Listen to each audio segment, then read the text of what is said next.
Hello everyone welcome back to Balaji education point. मैं मनप्रीत कौर ਅੱਜ ਫਿਰ ਤੁਹਾਡੇ ਨਾਲ ਗ੍ਰਾਮਰ ਦੇ ਕੁਝ ਟਿਪਸ ਐਂਡ ਟ੍ਰਿਕਸ ਲੈ ਕੇ ਆਈ ਹਾਂ ਜੋ ਕਿ ਤੁਹਾਡੇ ਲਈ ਬਹੁਤ ਯੂਸਫੁਲ ਰਹਿਣਗੇ। ਦੇਖਿਆ ਜਾਂਦਾਗਾ ਕਿ ਬੱਚੇ ਬੜੇ ਕਨਫਿਊਜ਼ ਹੁੰਦੇ ਨੇਗੇ ਹਨਾ, ਤੁਹਾਨੂੰ ਕਿਵੇਂ। ਅੱਛਾ ਮੈਨੂੰ ਇੱਕ ਗੱਲ ਦੱਸੋ, ਅਗਰ ਤੁਹਾਡੇ ਦੋ ਸਬਜੈਕਟਸ ਠੀਕ ਹੈ ਐਂਡ ਨੋਟ ਦੇ ਨਾਲ ਜੁੜੇ ਹੋਣ, ਦੋ ਸਬਜੈਕਟਸ ਅਗਰ ਤੁਹਾਡੇ ਵਿਦ ਦੇ ਨਾਲ ਜੁੜੇ ਹੋਣ ਜਾਂ ਟੁਗੇਦਰ ਵਿਦ ਦੇ ਨਾਲ ਜੁੜੇ ਹੋਣ ਤਾਂ ਉਹ ਦੋ ਸਬਜੈਕਟ ਦੇ ਅਕੋਰਡਿੰਗ ਤੁਸੀਂ ਕਿਸ ਤੇ ਵਰਬ ਲਗਾਓਗੇ। ਦੇਖੋ ਮੈਂ ਐਕਸਪਲੇਨ ਕਰਦੀ ਹਾਂ एग्जाम्पल ਦੇ ਨਾਲ। देखो जिमें सेंटेंस मेरा हैगा, सेंटेंस मेरा आ गया जिमें मैंने कहा Suresh and not his relatives, ठीक है।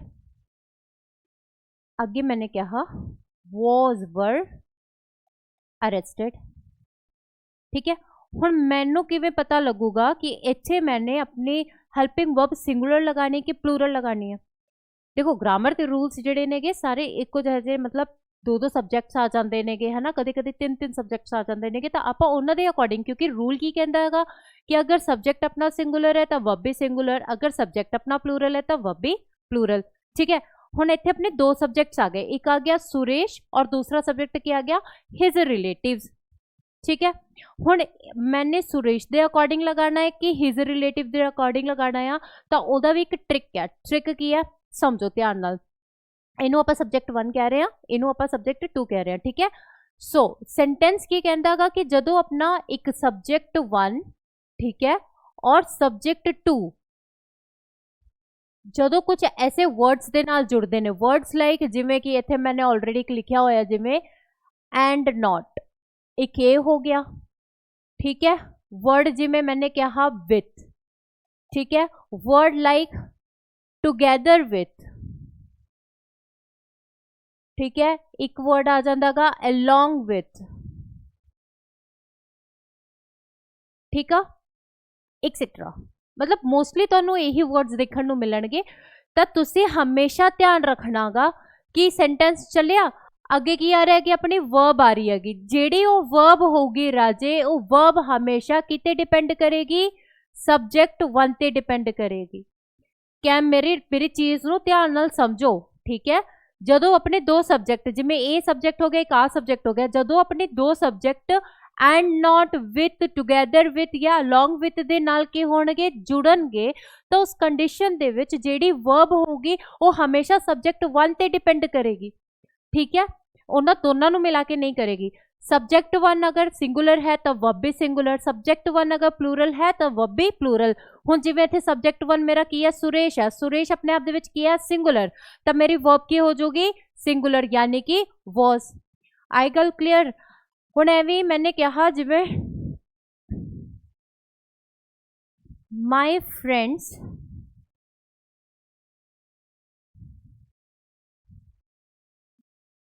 विथ माय ब्रदर, चलो चल my friends along with my brother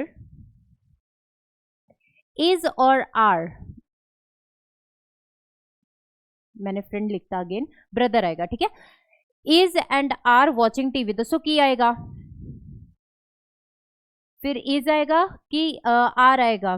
sentence rule दे अकॉर्डिंग जे आप गल करिए तो रूल दे अकॉर्डिंग जदों अपने दो सब्जैक्ट्स, ठीक है, सब्जैक्ट 1 और सब्जैक्ट 2 अगर जुड़ते नेगे की दे नाल, विथ दे नाल, अलॉन्ग विथ दे नाल, टुगेदर विथ दे नाल, तो उस कंडीशन दे विच वर्ब हमेशा किते डिपेंड करेगी, सब्जैक्ट 1 ते, ठीक है। सब्जैक्ट 1 अगर प्लूरल है तो वर्ब भी प्लूरल, सब्जैक्ट 1 अगर सिंगुलर है तो वर्ब भी सिंगुलर। आई होप तुहानू ये चंगी तरह समझ आ गया होवेगा, क्योंकि ये क्वेश्चन जो है आउंदे आ इस तरह के रूल्स बच्चे नू कन्फ्यूज भी करते हैं, ठीक है।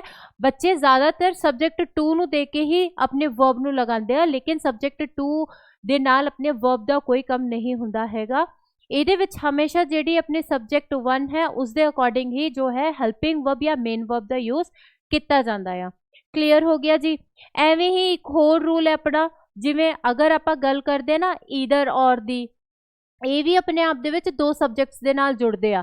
ਹੁਣ ਜਿਵੇਂ ਆਪਾਂ ਨੇ ਪਹਿਲਾਂ ਗੱਲ ਕੀਤੀ ਸੀ ਈਦਰ ਆਫ, ਨੀਦਰ ਆਫ, ਕੱਲ ਵਾਲੀ ਕਲਾਸ ਦੇ ਵਿੱਚ ਜਾਂ ਇਸ ਤੋਂ ਪਹਿਲਾਂ ਜਿਹੜੀ ਵੀਡੀਓ ਸੀਗੀ ਉਹਦੇ ਵਿੱਚ ਆਪਾਂ ਨੇ ਜਦੋਂ ਗੱਲ ਕੀਤੀ ਸੀ ਆਪਾਂ ਨੇ ਕੀ ਕਿਹਾ ਸੀਗਾ ਕਿ ਈਦਰ ਆਫ ਤੋਂ ਸੈਂਟੈਂਸ ਸ਼ੁਰੂ ਹੋ ਰਿਹਾ ਜਾਂ ਨੀਦਰ ਆਫ ਤੋਂ ਸੈਂਟੈਂਸ ਸ਼ੁਰੂ ਹੋ ਰਿਹਾ, ਵਰਬ ਆਪਣੀ ਕੀ ਹੋਊਗੀ, ਸਿੰਗੂਲਰ ਹੋਊਗੀ। ਲੇਕਿਨ ਜਦੋਂ ਤੁਹਾਡਾ ਈਦਰ ਔਰ ਜਾਂ ਨੀਦਰ ਨੌਰ ਦੇ ਨਾਲ ਪੇਅਰ ਬਣ ਕੇ ਆਵੇ, ਠੀਕ ਹੈ, ਇੱਕ ਹੋਰ ਵਰਡ ਆਂਦਾਗਾ ਜਿਵੇਂ ਕਿ ਨਾਟ ਓਨਲੀ ਬਟ ਆਲਸੋ, ਇਹ ਨਾ ਪੇਅਰਸ ਨੇ।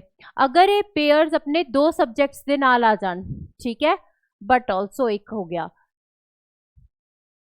ये हो गया सब्जेक्ट 1 और इत्थे आ गया सब्जेक्ट 2। तो जिहड़ी वर्ब होगी राजे वो हमेशा डिपेंड करेगी किस ते, सब्जेक्ट 2 ते।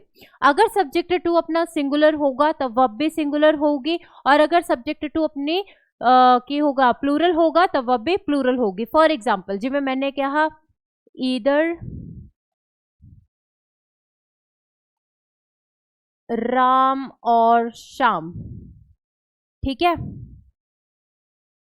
Has pass the exam, has passed the exam. हुण मैंने इत्थे हैज क्यों लगाया, क्योंकि श्याम की अपना एक सिंगुलर पर्सन है, इस रीजन करके। क्लियर हो गया।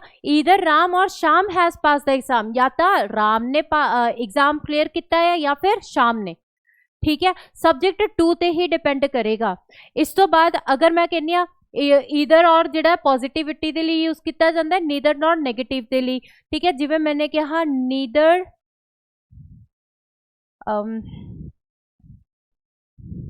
नीदर नेहा और यू, नॉर यू, ठीक है, ईदर नेहा नॉर यू। मेरी हेल्पिंग वर्ब क्या होनी चाहिए है, यू है तो की आ जाऊगा, हैव फिनिश्ड द वर्क।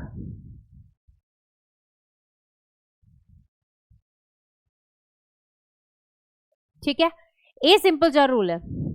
हमेशा याद रखना कि अगर तुहाडा ईदर नीदर तो सेंटेंस शुरू हो रहा, ईदर और दा पेयर आ रहा, या नीदर नॉर दा पेयर आ रहा, या नॉट ओनली बट ऑल्सो दा पेयर आ रहा, तो उस कंडीशन दे विच सब्जेक्ट्स अपने हमेशा दो ही रहणगे, क्योंकि दोनों दे विचों किसी एक दी गल कीती जाऊगी। जिवें ईदर और दी आपां गल करिए तो ईदर और मतलब या तो ये या तो ओ, नीदर नॉर मतलब ना तो ये ना तो ओ, ठीक है, नॉट ओनली बट ऑल्सो मतलब ना केवल ए बल्कि ओ भी, समझ गए, मतलब दोनों को इंक्लूड किया जाता।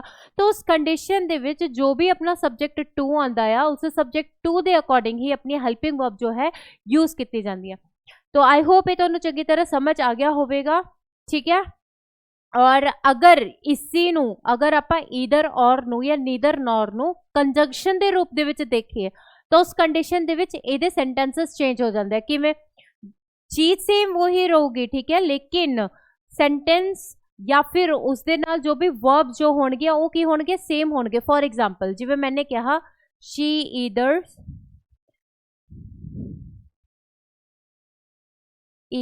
सिंग्स और डांसेस,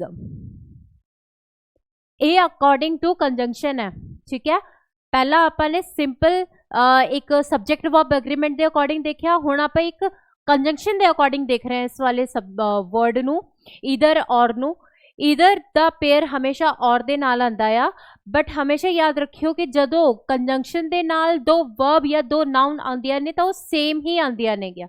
देखो जिवें तुसीं तुहानूं पता है, जिवें आपां कह दिंदे ना कि राम एंड श्याम, है ना, तो राम एंड श्याम, श्याम भी अपने आप दे विच की है, नाउन है, राम भी अपने आप दे विच की है, नाउन है, यानी एंड की हो गया कंजंक्शन। जदों कंजंक्शन दो शब्दां नूं जोड़न दा काम करदा तो दो शब्द भी सेम ही होंदा, नाउन एंड प्रोनाउन या फिर नाउन, दोनों दे दोनों, ठीक है।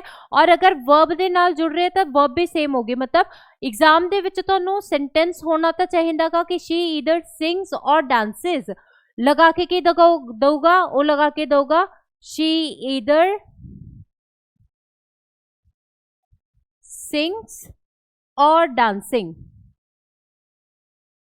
क्लीयर होगी आ वाली चीज, यानी कि फिर आ वाला जिहड़ा पोर्शन है अपने आप दे विच गलत होगा, ये अपने आप दे विच की हो जांदागा, एरर हो जांदागा। सो ये चीज़ां ध्यान रखने, छोटी छोटी चीज़ां जिहड़ियां नेगियां आपां नूं कंफ्यूज कर दिंदियां नेगियां। ईदर और द यूज आपां सब्जेक्ट वर्ब एग्रीमेंट दे विच भी करदे आ, ईदर और द यूज एज अ प्रोनाउन भी हुंदा आ, ईदर और द यूज आपां एज अ कंजंक्शन भी सेंटेंस दे विच यूज करदे आ। कहण दा मतलब ये सारे दे सारे जिहड़े टॉपिक्स ने एक दूसरे दे नाल लिंक करदे नेगे, बट क्वेश्चन नूं इन्ना घुमा के दे दिता जांदागा कि आपां नूं समझ ही नहीं आंदा भी आपां ने वर्ब किहदे अकॉर्डिंग लगानी आ। क्लीयर होगी? अच्छा हुण जिवें मैंने तुहानूं कहा ना कि प्रोनाउन, प्रोनाउन तो भी जिवें हुण एग्जाम्पल मैं लिख दिंदी हैगी कि ईदर नेहा और पूजा, ठीक है। हुण पूजा की है सिंगुलर, ता इज राइटिंग देयर नोट्स। दसो कि ये सही होगा? फिर कि ये सही होगा? फिर ये गलत होगा। क्यों गलत होगा? क्योंकि प्रोनाउन दा रूल यही कहता है कि अगर ईदर और द पेयर आ गया सेंटेंस दे विच और अगर कोई प्रोनाउन आ रहेगा तो वो प्रोनाउन भी डिपेंड किते करेगा? सब्जेक्ट टू ते, ठीक है। क्योंकि अगर हेल्पिंग वर्ब या मेन वर्ब सब्जेक्ट टू ते डिपेंड कर रही है तो जी प्रोनाउन है वो भी किते डिपेंड करेगी? सब्जेक्ट टू ते डिपेंड करेगी, यानी इत्थे देर ना होकर के की होगा? हर। आई होप तुहानूं ये टिप्स एंड ट्रिक्स समझ आ गया होणगियां, ठीक है। ऐसी ही टिप्स एंड ट्रिक्स दे ऐदां दी ही टिप्स एंड ट्रिक्स नूं जानन दे लई चैनल नूं सबसक्राइब करो, वीडियो नूं लाइक एंड शेयर करो। मिलदे हां नैक्सट वीडियो दे विच विद होर tips and tricks. Thank you.